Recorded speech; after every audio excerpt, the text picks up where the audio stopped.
All new Yamaha Aerox, yan na ba ang ating next na ilalabas sa Pilipinas? After natin masaksihan ang launching ng bagong Yamaha NMAX, TechMax at standard version. Mga idol, ito naman ang ating aabangan. Pero bagong lahat, tignan natin ang naging final price ng bagong NMAX with TechMax 175,900 at standard version with 155,900 pesos. Mga idols, kung titignan natin yung pattern at yung naging presyuhan ng bagong NMAX, we're pretty sure na talagang ganun din ang mangyayari dito sa ating Mio Aerox TechMax at magkakaroon din tayo ng standard version. Pero para sa akin, baka maging tatlo ang version na ilalabas ng Yamaha dito. No? Para sa Aerox version, meron tayong standard, meron tayong S version, at meron tayong Aerox TechMax. Ayan po mga idols yung nakikita nating pattern yan. Well, kung hindi tayo nagkakamali, hopefully yan po yung mangyayari at meron tayong mas maraming option para sa bagong 2025 model na Yamaha Aerox. Mga idols, kung ating titignan din ang lahat ng specs and features ng bagong Aerox 155 with new design, new style, bagong TFT display, at hindi lang yan, in-improve lahat ng kanyang mga specs and parts. Especially pagdating sa ating suspension, mas mataba na yung diameter ng ating front suspension, mas maganda ang handling niyan, at meron na rin tayong sub-tank para sa ating rear suspension, KYB brand. Mga idols, sa ating presyuhan, ang ating old model, ang Aerox S ay may presyo ng 146,000, ang standard naman ay 123,000 pesos. Kung tayo po ay magkakaroon ng bagong model, nakikita natin ang standard version, mag-add lang ng 5,000 yan. It will cost 128,000. At para naman sa ating S version, magiging 150K at ang ating TechMax naman ay magiging 170K. So tatlong version yung nakikita natin dito mga idols. Pero hopefully tama tayo. Pero kung hindi naman, baka dalawang version lang din ang ilabas ng Yamaha Philippines. Same sa pattern na naunang NMAX kung saan meron tayong Aerox Standard at Aerox TechMax. Mga idols, ito yung mga bagong features ng ating Mio Aerox. New headlight design kung saan naka-projector lamp na rin at new taillight design. Mas sporty na yung datingan niya. Plus, bago din yung ating pinaka-panel display mga idol.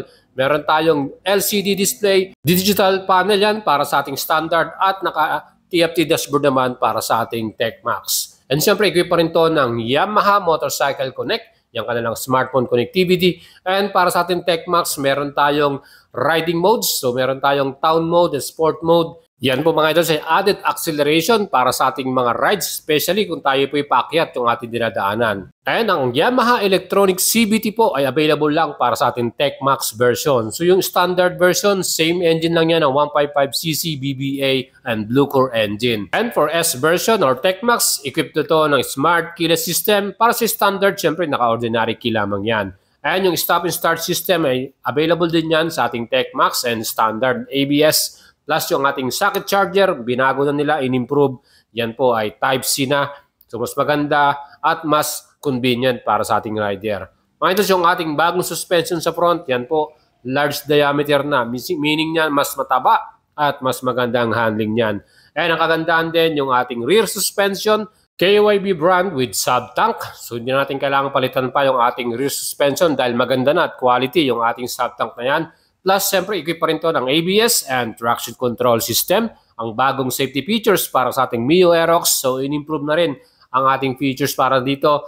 Plus, yung ating compartment, malaki din yung ating luggage. So, mga idol, kung tayo po ay magkakaroon ng bagong Aerox, inaasahan na natin yan, TechMax version, ABS version, at S version. Tatlong version yan. Hopefully, yan po ay maging affordable pa. At hindi ganun kataas yung presyo ng Yamaha Motors Philippines. Di ba mga idol? Of course, yan po ay mangyayari ngayong year 2025. Kaya magiging malakas, very strong ng Yamaha Motors Philippines this year dahil dalawang bundle nila ang dadalhin ngayon at siguradong patok na patok yan. Dahil nakita man natin ngayon sa NMAX, TechMax ay napakadami pong nagpapareserve sa atin. Meaning mga idols, ang dami natin nare-receive po ng mga messaging dahil gusto nilang magpapila or magpa-reserve at gusto nila maglabas ng unit nila ngayon. So inaasahan na natin yan, first batch of unit para sa ating bagong NMAX ay magiging sold out kaagad at marami pa rin ang hindi makakakuha dahil as per info sa atin, very limited lang ang ilalabas pa dyan. So hindi pa ganun kadami. And para naman sa ating Mio Aerox 2025 model, ang bagong TechMax Mio Aerox. Maybe ang nakikita nating launching niyan nasa kalagitnaan ng taon or maybe the last quarter of the year. Pero siyempre hindi napapahuli ang Yamaha dyan sa atin sa Pilipinas dahil malamang niya yan na ilalabas na nila yan.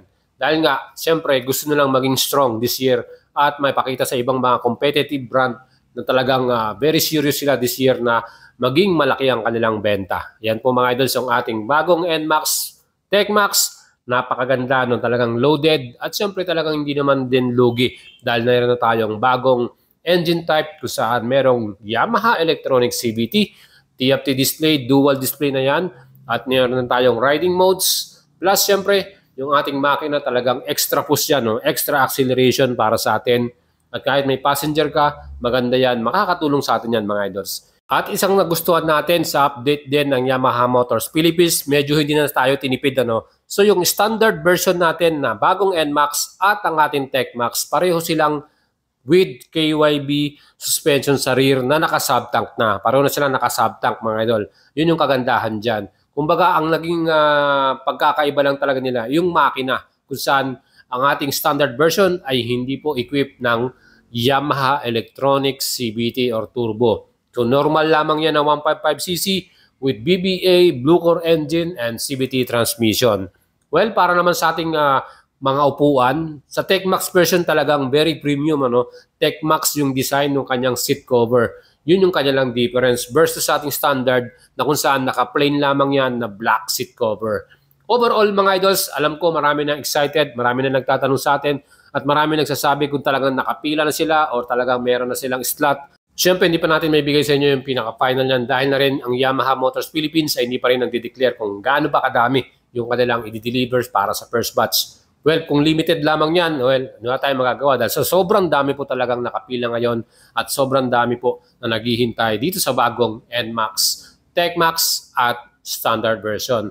And sa lahat ng mga nag-message sa atin, very overwhelming po ang NMAX TechMax. So mas marami po ang bumibili dun sa mas mahal na presyo kung saan may SRP 175,900 pesos. At kahit din naman ako, kung ako'y bibili ng bagong NMAX, mas pipiliin ko yung TechMax. Siyempre may bago siyang engine type kung saan mayroong YACVT at meron din tayong riding mode plus mas premium yung ating seat cover at yung ating pinaka-panel display naka-TFT na yan.